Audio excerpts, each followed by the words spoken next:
I have to turn to some breaking news, though. Sources tell NBC News that the president-elect, Donald Trump, is expected to pick Robert F. Kennedy Jr. to be the Secretary of Health and Human Services. Trump had previously promised RFK a, quote, big role after RFK abandoned his independent bid for president and endorsed Donald Trump. The New York Times describes him like this, as a, quote, environmental lawyer who has no medical or public health degrees and has promoted anti-vaccine conspiracies for years, end quote. Regarding the Food and Drug Administration, the agency that is responsible for the safety of our prescriptions, vaccines, cosmetics, our food, even veterinary medicine, an agency that would be under his purview, RFK has said that, quote, entire departments have to go. Let's bring into our breaking news coverage former Obama White House Policy Director, MSNBC medical contributor, Dr. Kavita Patel. Dr. Patel, your first reaction. Oh, my God. I mean, those of us who have spent our lifetime, kind of decades working in and around in HHS, I'm not kidding, Nicole, my texts are flying off the chain, both Democrats and Republicans saying, this can't be real. Someone must have gotten this wrong. This can't be possible. And now the second underlying chain, there's some silver linings. The second thought I had is he can't get confirmed, can he? But I'm just listening to you talk about the DNI and all these other roles that require some sort of White House or confirmation or some combination. And here we are. It is really hard to believe. There are career staff texting me saying this was just the push they needed to try to get out. They were already on the fence and worried. So we're not just going to see this incredible kind of integration of ideology that has no science behind it. But Nicole, we're going to see probably the best of the best career staff leaving these agencies potentially hollow that he would oversee. Just for people that aren't familiar with how HHS interacts with the medical community and people's lives, just take us through a little bit of that, if you will. Yeah, so the Secretary of Health and Human Services, as you mentioned, has a purview over many agencies that touch our lives. You just touched on a couple of them: Food and Drug Administration, the CDC, Centers for Disease Control and Prevention. You may kind of know these letters as we've talked about all vaccines and things during COVID, but it touches everything. Nicole, it touches our food supply chain. I'll give you an example. When we had a supply chain shortage of baby formula, this hits a lot of people at home because none of the shelves could keep the formula stocked. It's the HHS secretary who kind of pulled it all together and worked with other departments to try to make sure that we could get Americans formula just to feed their children. Add into that just all the research. Think of the National Institutes of Health, Nicole, that's also under HHS. Research on drug development. And I actually pulled up, just to remind myself, a tweet from RFK Jr. when he was running for president, where he said that if he were president, I guess thank goodness he's not, he'd stop research on drug development and infectious diseases for 8 years. And I think he was proud of that. So anything that you do in the medical community, and then let me tell you where it hits home. During COVID, you and I have talked about the Medical Reserve Corps and the Public Health Service Agency, all the people who actually help to facilitate getting vaccines across the country, getting COVID tests across the country, that's under HHS as well. So anything from a safety net clinic to the medicines that you trust are safe, that is now potentially going to be under this environmental lawyer with no training whatsoever and very dangerous views. I have a little one, so I'm on a vaccine schedule again, and I trust my pediatrician with that. RFK has criticized childhood vaccination schedules, linked vaccines to autism and other health issues against studies. CDC Director Rochelle Walensky warned in 2022 that vaccine misinformation is one of the biggest threats to children's health. In the sort of pickled community of anti-vax disinformation, there are people that refuse vaccines, and there are outbreaks of polio and measles in this country, diseases that were once thought eradicated. What should people watching do if they have young kids? I do think that if there is any solace, it's what you just said, that as doctors, we're trained. So we are trained. I know that we've talked about doctors in many states not being allowed to talk about certain issues. I really hope and pray that vaccines and public health do not become another set of issues in addition to reproductive and women's health. But right now, your pediatricians, your primary care doctors, they have your best interest. They treat you in front of them, and they're not worried about the politics. In fact, I bet most of my medical colleagues don't even realize what's happening because they're doing what they should be doing and taking care of people.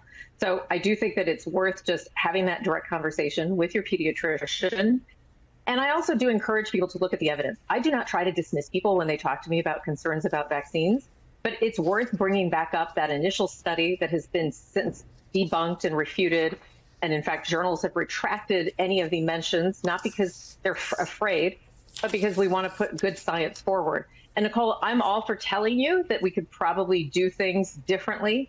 I know that I've talked with my own pediatrician, with my children, about, do we need to do all of these vaccines in this one visit? Can we spread it across 2 visits? All of those conversations are appropriate, but that is not what we're talking about. That's not what RFK Jr. is talking about. He's talking about implying a direct causality between vaccines and autism. And in addition to that, other claims that we have. And then he couches it by saying he's not anti-vax. He's just anti all the vaccines that we currently have, which is effectively being anti-vaccine. Let me do 2 things. Let me show you Trump's mandate that he gave RFK and told him to, quote, go wild. And let me bring into our coverage Vaughn Hilliard. First, Donald Trump. I'm going to let him go wild on health. I'm going to let him go wild on the food. I'm going to let him go wild on medicines. The only thing I told him, though, Bobby, you got to do one thing, do whatever you want. You just go ahead, work on the pesticides, work on making women's health. He's so into women's health. And, you know, he's really unbelievable. It's such a passion. Vaughn Hilliard joins our coverage. Vaughn, take us inside your reporting on how this came to be. Right. It was just last week that he suggested to me here in Palm Beach, number one, that he was going to actually live here in Palm Beach throughout the next months, throughout the course of the transition, because he wanted to be close to the operation and as helpful as he could be. And I asked him about the HHS secretary role. Of course, there were questions of whether he would be able to be confirmed by the Senate. And he had suggested to me that he was actually interested in a role of a White House health czar, which, of course, would allow him to be inside the White House without having to be confirmed by the Senate. But as he just played from those bites, Donald Trump was very specific that he would let him do whatever he wanted, including on vaccines. And I think that this is a year-plus long conversation that we've been having with Mr. Kennedy. And it was one that last week I directly asked him about when it comes to vaccines, because as Dr. Patel and you guys were just talking about, he says he is not anti-vax, just anti the vaccines that are on the market here today. And back during the COVID pandemic, he was very public in his opposition to the FDA granting emergency authorization for Americans' access to the multiple and various COVID vaccines that were brought to the market. And last week I asked him whether he, inside of the White House, overseeing the FDA, would seek to use the FDA to block such authorization if there was another pandemic or as new vaccines come to the market, or whether he would seek to remove any vaccines from the market. And interestingly, he followed up and told me that he would not do either of those, that he would not block any new vaccines and would not pull any from the market. Instead, he said that he would ensure that all Americans have all of the access to information. Of course, there's a lot to unpack there, and you are taking Robert F. Kennedy Jr.'s words after decades of work fighting vaccines from being available to Americans on the market. And the second part of that was from our interview, Nicole. I asked very specifically the question of him, too, of whether he would seek to remove a part of the civil federal workforce working at these 13 different health agencies under HHS, including the CDC. And he told me that he would, in fact, seek to even eliminate some departments, including the nutrition department. Now, of course, there's a large conversation about health in America, and he has attracted a large following of people who are concerned about ingredients and sugar and American food products and drink products. But then there's that next part of Robert F. Kennedy Jr. that is undoubtedly going to get questions from including Republican senators on Capitol Hill, and that's his posture on vaccines, especially coming off of a time in which Americans just lived through a pandemic under the Trump administration. Today, we have added the Secretary of State, the Undersecretary of State for Public Diplomacy, the NASA Administrator, the head of the Forest Service, and the President's personal assistant. We have gone to the big wall and 3 columns. Anybody else going tonight? There needs to be a new director of the CIA as well. And now tonight, the National Security Advisor is out, too. And so, yeah, We're going to need another wall soon. Hi again, everybody. It's 5 o'clock in New York. One of the hallmarks of the first Trump administration was our friend and dear colleague Rachel Maddow and her wall, her giant wall, keeping tabs on and listing all of the many people who left the White House under Trump, often under duress, often fired after a blow-up, many of them unceremoniously fired on Twitter by the ex-president himself for not giving him exactly what he wanted. We share that blast from the past, that time capsule with you, because this time it's not clear that Rachel's going to need a wall, and maybe not one that big, because Donald Trump is now surrounding himself with the kind of people who would never have any tension with him, the kind of people who only say yes, people whose only qualification for the kinds of jobs they're getting are that feature, that fact, that they're loyal only to him, not the Constitution, not the expertise once associated with the agencies they've been tapped to lead. Just take the most recent cabinet picks: a Fox News weekend morning show anchor to head the Department of Defense, a former Democratic congresswoman who publicly spreads Russian talking points, who has been now tapped to lead the nation's spy agencies, and a man who was the target of a years-long federal sex trafficking investigation to lead the Department of Justice. And, of course, the breaking news we just brought you in the last hour: a world-famous anti-vaccine activist, Robert Kennedy Jr., to lead the Department of Health and Human Services. Of course, the choices still have to come to pass, either bypass Senate confirmation or, by some ultimate humiliation of the Republicans in the Senate, be confirmed by the Senate. But as the New York Times editorial board writes, quote, Trump clearly expects the Senate to simply roll over and ignore its responsibilities. He wants to turn the leaders of major important agencies into his deputies, remaking the federal government into a Trump Inc. org chart entirely subordinate to him. He recently demanded that the Senate give him the ability to make recess appointments, a way of bypassing the Senate's consent process when the chamber is adjourned for 10 days or more. And it's not just the positions at the top of the agencies that Trump is filling with unqualified yes men and women. He has threatened to purge these departments of civil servants who he believes are not loyal enough to him. The Republican Party has already demonstrated over the last 9 years that they almost always let him have his way with whatever his attention demands. Here's Congressman Troy Nehls of Texas yesterday, right after Trump spoke to the House Republican caucus. Donald Trump he was in there. Everybody loves listening to him. He could have sat in there for another hour, 2 hours, 3 hours, and we'd all be listening attentively.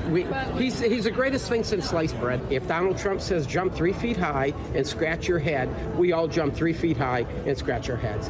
That's it. At least they admit it now, year 9. It is sort of a helpful feature.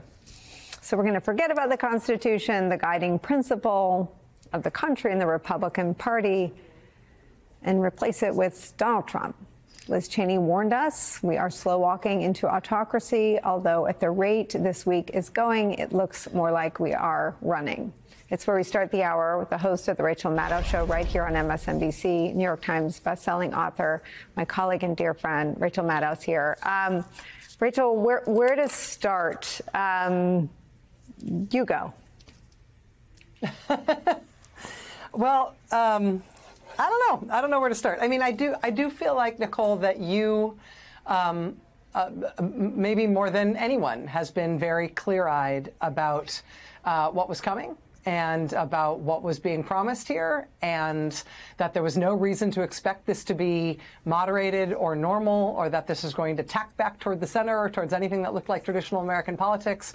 I mean, you did your Autocracy in America series, and listen, we saw what was going to happen, and now it is happening. And so I do feel like this is a moment for people to get real and for people to stop saying, like, oh, this is going to end up being much more moderate than anybody expected. When are you going to stop? So when are you going to start apologizing for saying that democracy was threatened? I mean, I think it's time to get real and realize that this is really what we're up against. But I also think the fact that we all feel a little bit I don't know if flummoxed is the right word, sort of rocked by the increasing incredulity of these choices, is that it is meant to shock us. It's meant to adjust our sense of what is normal, what is possible, and to sort of so disorient us as to what it counts to propose governance in the United States that we're ready for the most radical pronouncements and actions. And I do think we're supposed to feel the way that we do right now. I think that's part of this. It's a shock and awe campaign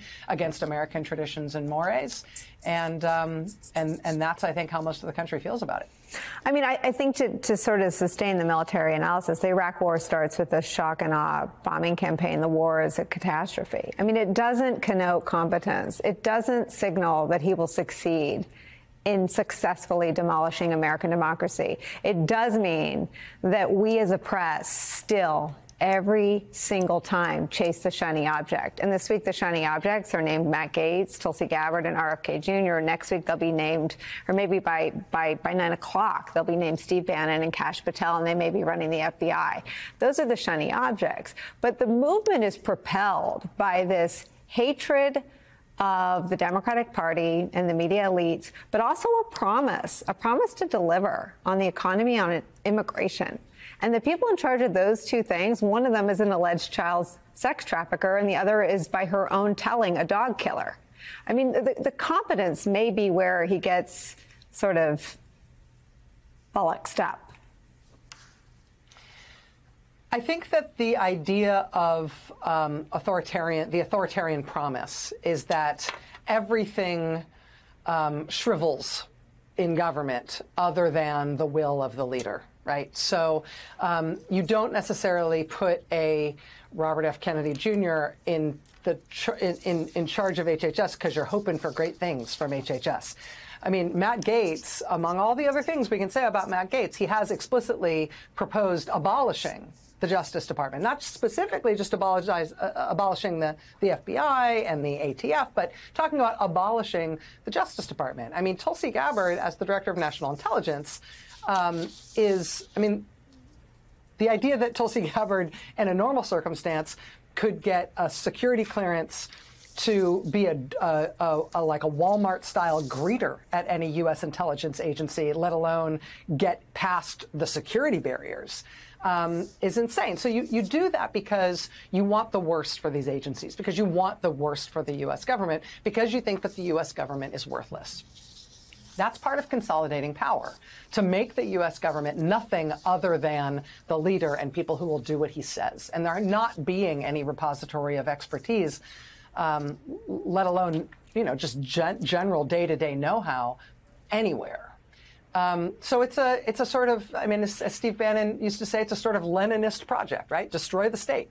This is the cabinet that you nominate to not to run the U.S. government to do anything, but to destroy the U.S. government, so that the U.S. government can be fundamentally reimagined as something much more like a unitary, authoritarian, or autocratic, for lack of a better term, system.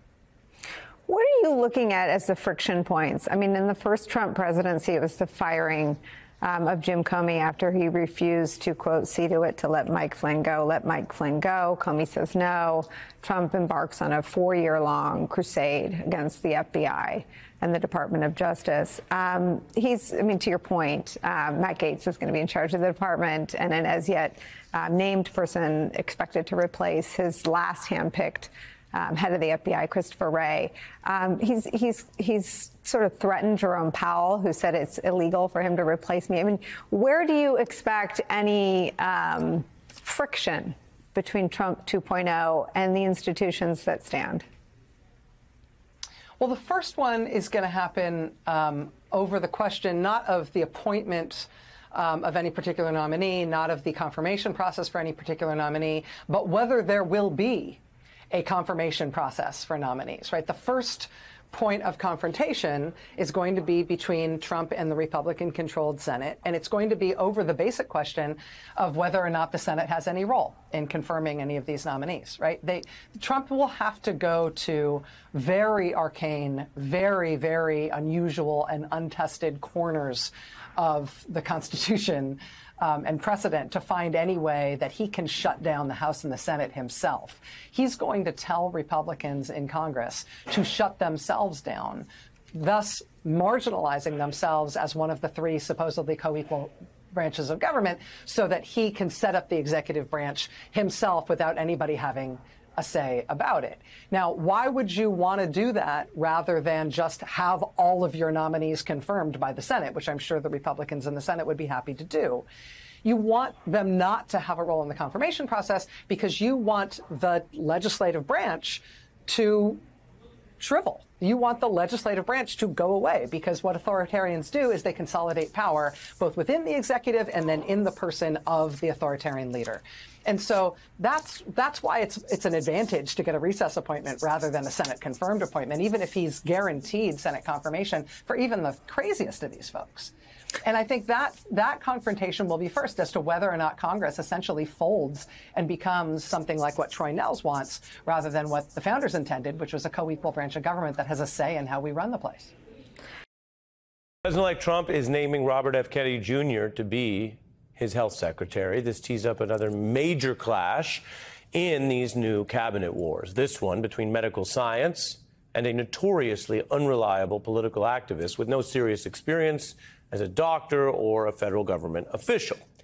Kennedy's links here are more political than medical. That is kind of the first most important thing anyone should know if you're only catching up with this now.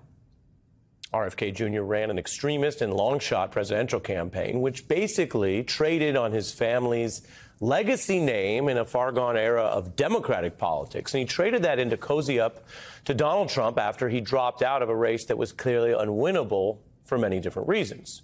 Kennedy used his platform and fame to push discredited attacks on vaccines and other medical science. And let me be clear with you up front as we follow the facts together. Like other moves that Donald Trump, the president-elect, is making this week, this is exactly what he said he would do. Now, there may be some Republicans and independents and other Wall Street leaders who have kept claiming, even in public, even on the record, that they didn't expect this, or they didn't hear Trump, or it wouldn't be like this.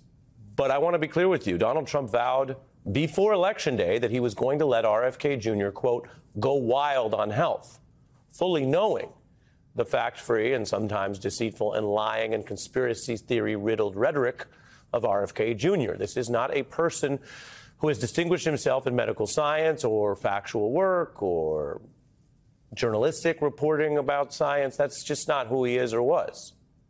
Now, like other Trump picks this week, the issue here is not exactly right or left, red or blue, or traditional debates over policy, which, of course, are a valid part of the shift anytime you have a new incoming government, especially when the parties change. This is something else, and we will continue to clearly, soberly, accurately, and calmly report on it for you. But we will also be clear and blunt in what's happening. This is, through President-elect Trump's choices, the very direct weakening and mocking of government posts by proposing to fill them with figures who are already publicly on the record opposing the very departments they seek to run and the very work of those departments. So you put someone anti-science who has been completely fact-checked by every major medical authority to allegedly oversee those same medical authorities. You put a partisan warrior in charge of a department where the main qualification is a nonpartisan administration of the law. Kennedy's baseless claims have included things like falsely saying Wi-Fi causes cancer. It does not. That it causes, quote, leaky brain, which is not a medical term.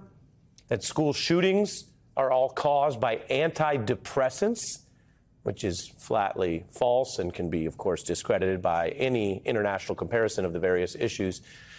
That chemicals in the water make children automatically transgender. No medical science supports the water link theory there, if you want to call it a theory. And he has said, again, not a doctor, not a scientist, but he is out here getting ready to try to take over control of some of these agencies that are related. He has claimed, quote, AIDS may not be caused by HIV. The falsehoods continue. There's 25% of Americans who believe that they know somebody who was killed by a COVID vaccine. Killed? Killed. 25% of Americans. You would seek to ban fluoride in the U.S. water supply? I think fluoride is on its way out. I knew in May of 2020 that the vaccines were not going to protect against transmission because I was actually reading the monkey studies. They asked me why I wasn't wearing a mask. They said, wasn't I scared of dying of COVID? And I said to them, there's a lot worse things than dying. And they said to me, like what? And I said, like living like a slave. This affects you. This affects your safety. If you have family, older, younger, parents, children, this affects their safety.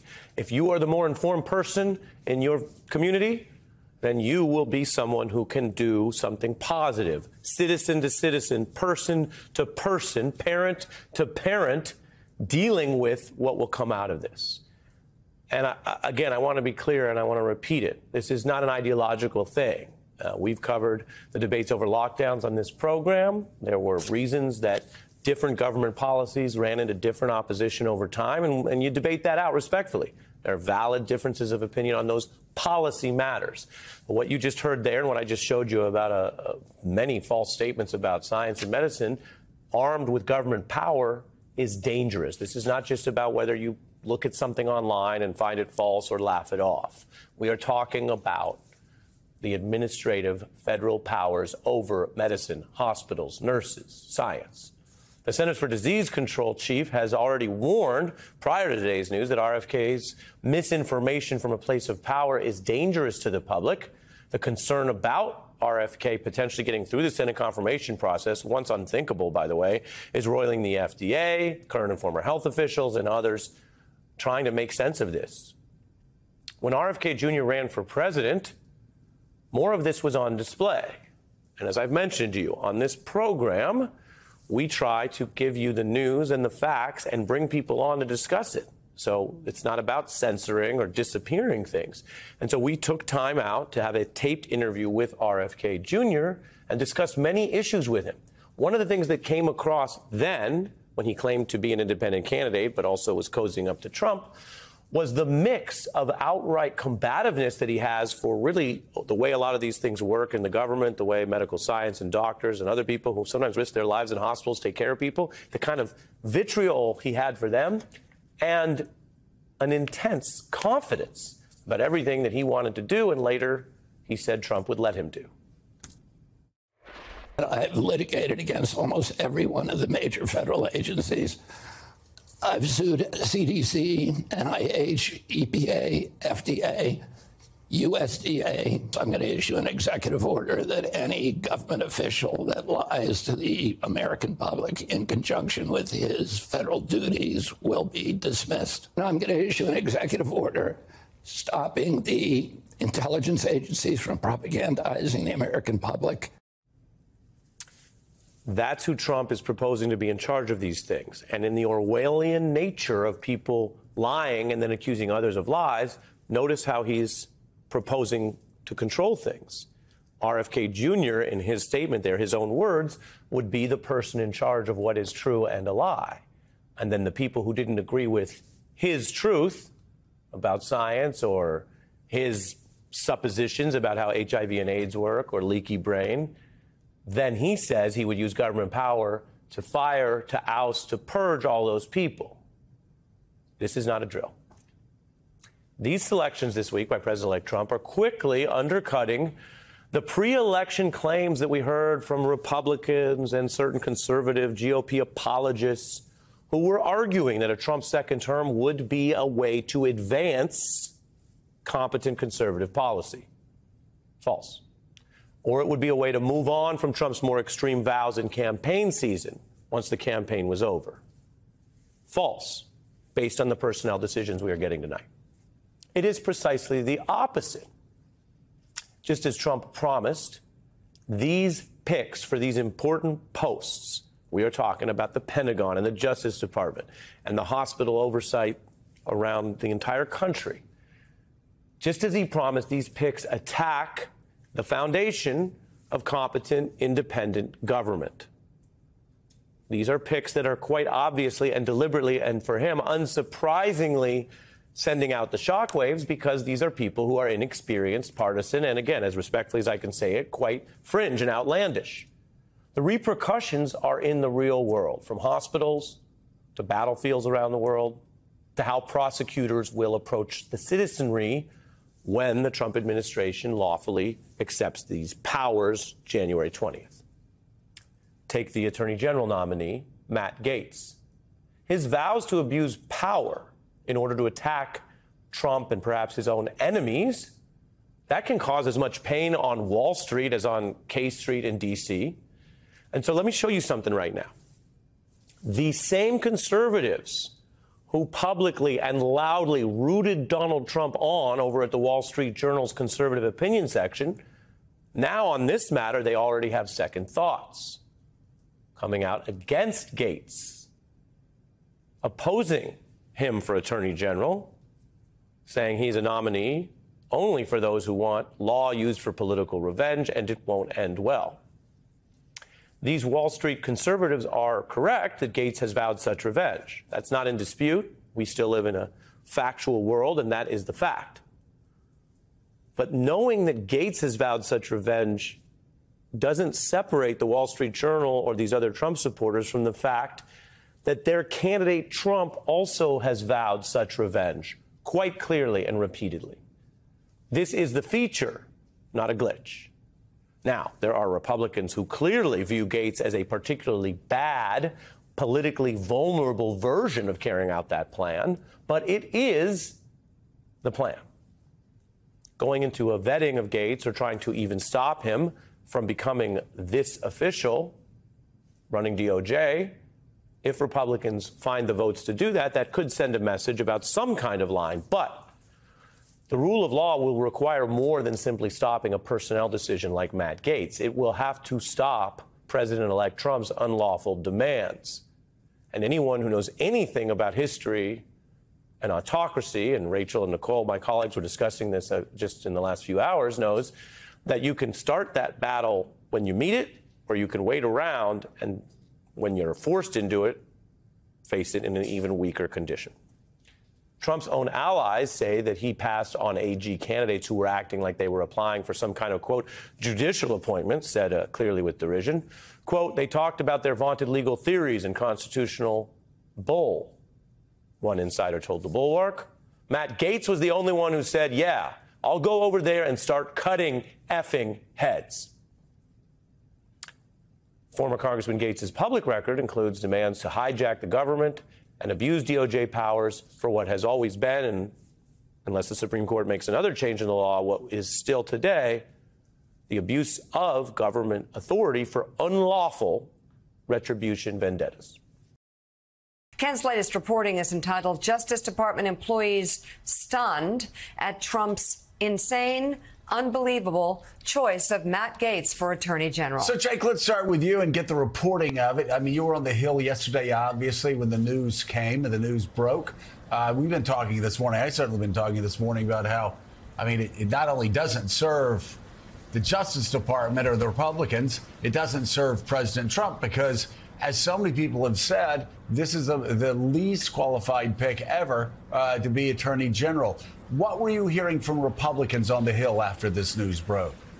Well, Joe, if they can muster anything to say, which many of them were actually shocked beyond words, they were saying that they weren't going to confirm him in so many words. I mean, we got calls last night from senior Senate Republicans who vowed they will do everything in their power to make sure Matt Gaetz does not get confirmed. A few thoughts here. Number one, it is a healthy Senate Republican majority. 53 seats you could do a lot with. You could get pretty much anyone within reason you want confirmed. This is not within reason for many Republican senators. You have Lisa Murkowski, Susan Collins, Mitch McConnell, remember, is no longer in leadership and is a free agent. Those will be the people that I'm watching, on top of many, many more Senate Republicans who think Matt Gaetz is despicable, a joke. You know, he's pretty reviled up here. That's number one. Number two, you know, if Trump keeps doing this, there's two direct impacts. Number one, he is losing his House Republican majority. It's crazy to say that. He is going to nominate the House Republicans into the minority if he's not careful. Mike Johnson said last night, I've told him it's enough already. You can't keep nominating House Republicans for administration positions, or else we will be in the minority and you will no longer have all branches of government. That's number one. Number two, if he puts forward these picks that are so problematic, it's going to just eat up valuable Senate time. And a lot of Republicans complained that the first 100 days of the last Trump administration were wasted. And that is true. They didn't get much done in those first 100 days, and they want to take advantage of these 100 days. If you waste your time on stunts like this, you're going to just be really behind the 8 ball in getting an actual agenda enacted, which he may or may not care about, but traditional presidents would care about that. So Jake, do you think you had said stunt? And I'm curious because I've heard from several people on the Hill that they thought that this was Donald Trump either, I don't know if you call it punking the Hill or just trolling, maybe trolling, but you would call it a stunt. Several others suggested last night, Republicans, that this wasn't a serious pick. He has to know it's not going to pass through, and he's doing it for other reasons. Have you heard that? And if so, what other reasons could there be? Beats me. I mean, I don't see a reason to do something like this. I mean, Joe, you served with a president who was very good on Capitol Hill. Bill Clinton would give a heads up to members of his party when he was going to put forth a nomination that could be controversial. He didn't do that here. So what's the effect? Maybe the next person, it softens the ground for the eventual attorney general. Maybe it makes his other picks look more palatable. I couldn't tell you what the president-elect is thinking in any way, shape, or form. All I can tell you is that Matt Gaetz will probably not get 50 votes in the Senate. I mean, I don't know what is behind this. It certainly, according to everyone that we've talked to, seems like a stunt and an unnecessary one at that. All right, Ken Dilanian, a lot of folks, when we talk to Jake and to others on their great reporting on the reaction to these nominations, specifically Matt Gaetz for Attorney General, it does feel like they're speaking in a reality that involves a Senate and a functioning government, House and a Senate that actually wants to get something done, have an agenda, and has plans to be productive. But if we look at what Donald Trump had promised, had tried to do in his first presidency, and had promised to do repeatedly during his campaign, don't these nominations fit? Well, they certainly do, Mika. Right. One of the things he's promised to do is to prosecute his political enemies, to blow up the FBI, which he views as corrupt, to purge the Justice Department of career civil servants who won't hew to his views of the world. And Matt Gaetz is exactly the kind of person, probably the personification of the kind of figure that could try to do that. I will just say one thing, though, about Jake's analysis, that could this be a way to make the next nominee look more palatable? I just remember back in 2019 when John Ratcliffe, who's now going to be the next CIA director, was nominated to be the DNI, and he was not confirmed. He had to withdraw his nomination amid some controversies that he had lied about his background and some other things. And then Rick Grenell was installed as the acting DNI, which was seen as a nightmare inside the intelligence community. And after a few months of Rick Grenell, John Ratcliffe seemed a lot more palatable, and he was confirmed by the Senate.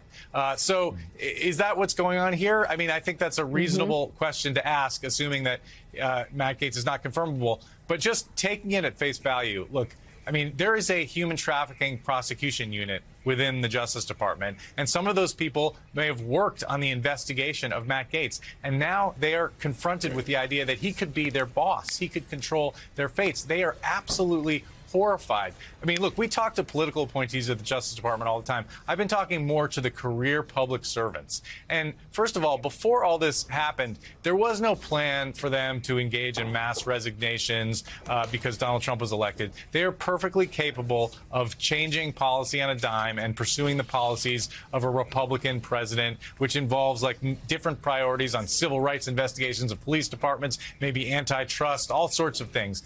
But this set of nominations, and particularly Matt Gaetz, has really caused a lot of people over there to think hard about whether they can continue inside the Justice Department. And that may be what the Trump administration wants, right? But it is. I've never heard the kind of comments, and some of which we published in our story, that people are saying right now. They are just unmoored. They are flabbergasted and really, really scared, guys.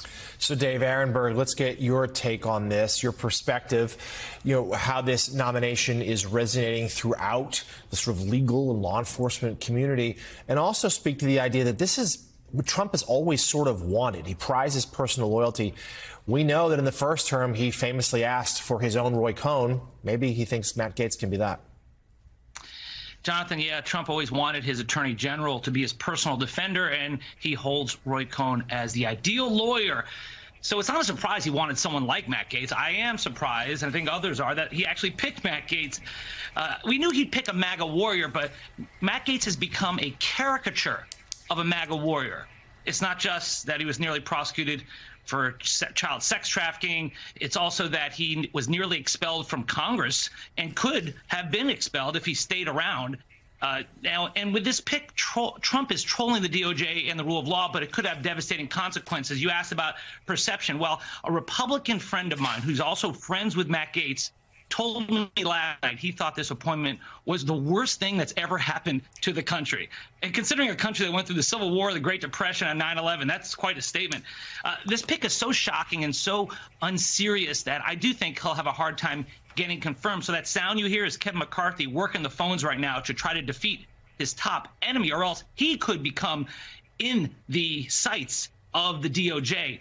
Now, I think there could be a recess appointment here, which would allow Gaetz to serve for up to 2 years. So it's up to John Thune, the new majority leader. And we're going to see soon enough if he will be known as a man who loves his country, like Mike Pence, or whether his legacy will be the guy who watches as Rome burns.